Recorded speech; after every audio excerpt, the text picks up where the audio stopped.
સૌથી પહેલા નર્મદામાં એમ્બ્યુલન્સમાં દારૂની હેરાફેરીનો પર્દાફાશ। એમ્બ્યુલન્સમાં ચોરખાનું બનાવી દારૂની હેરાફેરી કરવામાં આવી। 3.43 લાખનો દારૂ અમદાવાદ લઈ જવાતો હતો। ધનશેરા આંતરરાજ્ય ચેકપોસ્ટથી પોલીસે દારૂ ઝડપ્યો છે।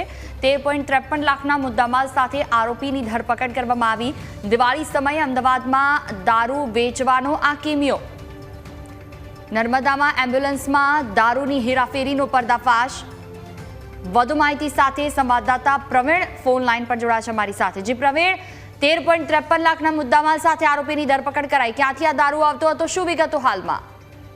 જે ચોક્કસ જોઈ જે હાલમાં જે દિવાળીના પર્વને લઈને જે બુટલેગરો સક્રિય બન્યા હોય છે ને જેને કારણે જે ગુજરાત રાજ્યની બોર્ડર ગણાતો નર્મદા જિલ્લો છે ને ત્યાં સતત ચેકિંગ હાથ ધરાઈ છે પોલીસ દ્વારા અને નર્મદા પોલીસ દ્વારા ચેકિંગ કરાતા જે ગત રાત્રિના છે ને તે હાલમાં જે એમ્બ્યુલન્સ છે તે એમ્બ્યુલન્સ પકડાઈ છે ને એ બાતમીના આધારે એને ચેકિંગ કરવામાં આવી ત્યારે જે અંદર ખાનું બનાવીને એમાં મોટી સંખ્યામાં દારૂની હેરફેર લઈ જવાતી હતી તે પોલીસે હાથ પકડી છે। આમ ખાસ કરીને તો એ રાજસ્થાનથી દારૂ લવાતો હતો અને અમદાવાદ જેવું સિટીમાં લઈ જવાની હોવાની હાલમાં તો માહિતી પ્રાપ્ત થઈ છે અને જે ધનશેરા ચેકપોસ્ટ પર નર્મદા પોલીસે હાલમાં પકડી પાડી છે। જી બિલકુલ, તમામ જાણકારી બદલ આભાર। તો એમ્બ્યુલન્સમાં દારૂની હેરાફેરીનો પર્દાફાશ, ક્યાંથી આ દારૂ આવતો હતો, ક્યાં પહોંચાડાતો હતો, તમામ બાબતો પર તપાસ હાથ ધરવામાં આવશે।